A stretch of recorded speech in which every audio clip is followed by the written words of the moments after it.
nice beach background going. I'm really excited for summer. Anyway, hi guys, it's Michelle, and today's video is going to be yet another unsolved mysteries video for you guys. I really love doing unsolved mysteries for you guys because first of all, I think it brings awareness to the cases, but also I think that it's super interesting to hear you guys' theories on them.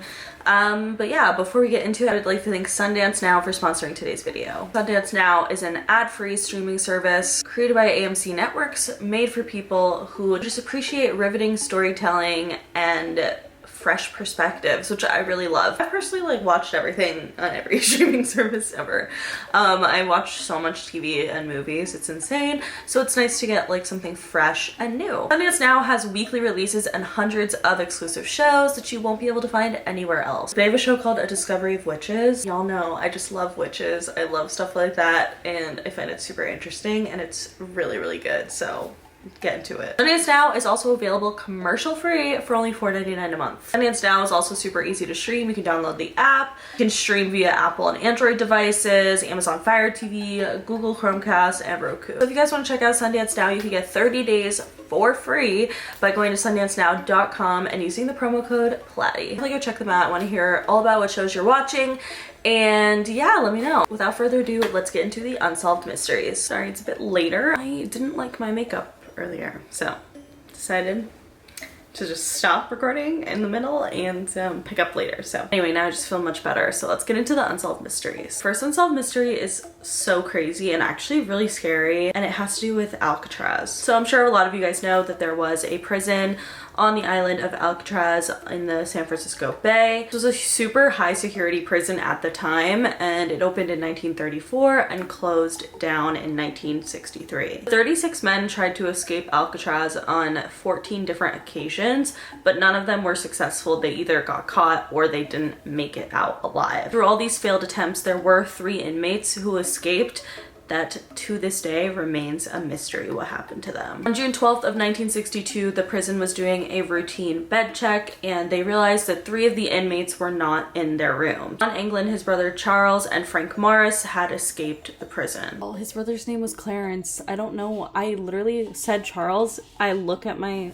script and I realized it was Clarence, and I then just said Charles again. So sorry, his name was Clarence. The part that was so crazy to me is that in their bed there were these dummies of them that they had made, and they used real human hair. It just really freaks me out to even look at them. They made up these dummies in order to throw off the guards, which it did end up fooling the night guard. So of course, once they realized that these 3 inmates were missing, they of course set the prison into a major lockdown. A very intense search began, and they realized how these men escaped this prison. Actually, they were using a homemade drill they made from a broken vacuum cleaner and loosened the air vents at the back of their cells by drilling closely spaced holes until the entire section of the wall was removed. So the reason they also found out so many details about their plans was because another prisoner was supposed to help them and go with them to escape, but he couldn't get out of his room on time, and this prisoner ended up telling them that their plan was to get to San Francisco and then steal clothes and a car, be on their way,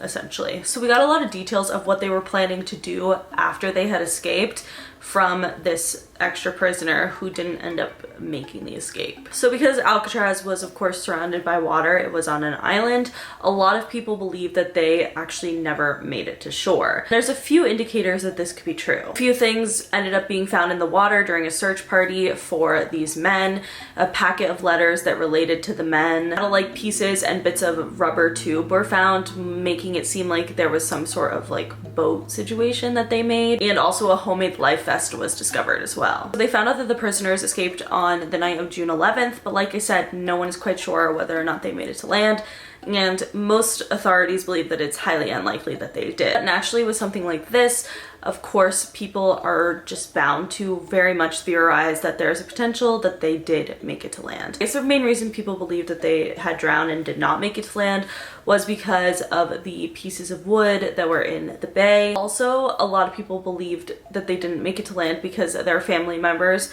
claimed that they had not heard anything from the prisoners, and I guess that was rather suspicious. The theory that I find interesting is that they actually did make it to land, because A lot of people theorize that these men were actually very, very smart. I mean, obviously they had to be smart enough to be able to escape prison. I feel like kind of hard to do. Theorizers believe that the men left behind these things in the bay to make it seem like they drowned in order to kind of, you know, stall the search party for them, which ended up working. I mean, if you think about it, it makes a lot of sense that somebody who was trying to escape would want them to think that they just drowned in the water. Of course, leaving behind a life vest and all of these different like packets of letters, all this stuff would definitely make it seem like that they did.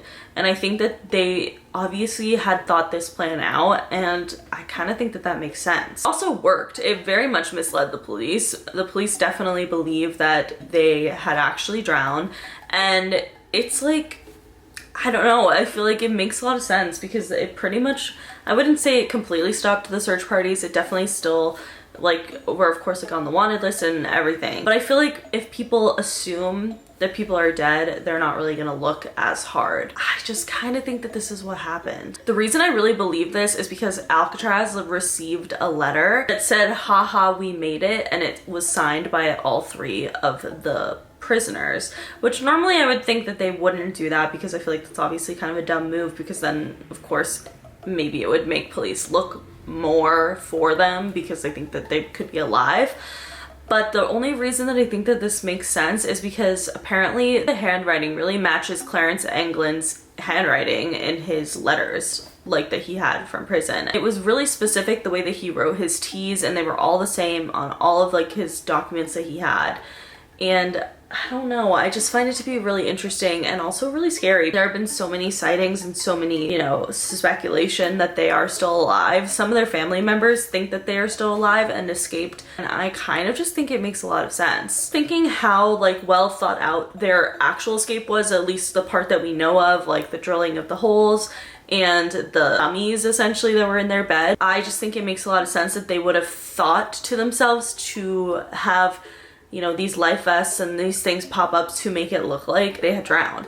And I don't know, it makes a lot of sense to me. What do you guys think though? Either way, it's really freaking scary. It's all really interesting, but let me know what you guys think. Next unsolved mystery we're going to be talking about is the mystery of room 1046. On January 2nd, 1935, a man checked into room 1046 at the Hotel President in Kansas City. He checked in under the name Roland T. Owen, and his home address was in Los Angeles. According to the hotel staff, he had a very specific look. He had a cauliflower ear and a scar on his scalp and brown hair. Interesting part is that he checked in with no luggage besides a hairbrush, a hair comb, and toothpaste. The day he checked into his hotel, when the hotel cleaner went to clean his room, she claims that he seemed very frightened, and he also asked her to leave the door unlocked because he was expecting a friend. Later, when the cleaner returned with fresh towels, she saw a note on his dresser that said, "Dawn, I will be back in 15 minutes, wait." The next morning, when the cleaner returned to clean the room again, she noticed that the door was locked from the outside, which she automatically assumed that Roland had gone out for the day. However, when she went in, Roland was just sitting in his room in the dark. And then he got a phone call where she heard him say, "No, Dawn, I don't want to eat. I just had breakfast." This obviously meant that someone else had the keys to Roland's room and was able to lock him in from the outside. Later that day, a driver picked up a man near the Hotel President, and the man claimed that he was going to kill someone tomorrow. I don't know why he told the driver this, but apparently he did. And later that man was identified by the driver as Roland. That night, the cleaner returned back to room 1046 with fresh towels again, and she was turned away by a man that was not Roland. The next morning, the hotel staff realized that the phone in room 1046 was off of the hook, so they immediately sent up a bellboy to go check to see what was wrong. The bellboy discovered Roland laying in a puddle of blood, and the police asked Roland who did this to him because he looked like he had clearly been tortured. He replied back by saying nobody. He also claimed that his wounds came from falling in the bathtub. When the police tried to confirm Roland's identity, they realized that Roland T. Owens did not exist. So this man was later dubbed as a John Doe, and he passed away in the hospital due to these complications from his fault. So because he was a John Doe, he was prepared to be buried just under an unmarked grave. However, they got a phone call from an anonymous person saying to stall the burial because they wanted to send over the proper funeral funds. 13 flowers were sent for the funeral and they were signed "Love Forever, Louise." In 1936, a woman was reading this story and she ended up thinking that Roland looked a lot like her friend's missing son. Her friend's missing son was named Artemis Ogletree, and this was in fact confirmed by Artemis's mother that Roland was Artemis. That's kind of all we know. We just know who he was, but we don't know what happened. We don't know who Dawn was. We don't know anything pretty much, and we have no idea who Louise was, who wrote the flowers. I don't know how the Louise person knew that, you know, Artemis had passed away. I don't know. I just think this is just such a strange story. And of course, like the 1930s, I feel like a lot of stuff was a lot weirder. But either way, I just think it's so crazy that he was identified, but they never really tried to figure out what happened to him or who killed him. And it was just a closed case. And I just think that's super strange. The Louise part really scares me, and I don't know why. Cause like, how did she know? Who is she? Did she kill him? Like, I don't know. There's so many questions that I have. Not a lot of answers because it's an unsolved mystery from like 1930, so probably will not be solved ever. That's it for today's video. If you guys liked it, please give it a big thumbs up. Let me know in the comments below what unsolved that you guys want me to cover. If you have any, please let me know. But that is it. Make sure you follow me on Twitter, TikTok, and Instagram because I'm always posting really dope ass shit on there. Subscribe for new videos every week, and I will see you guys later. Bye.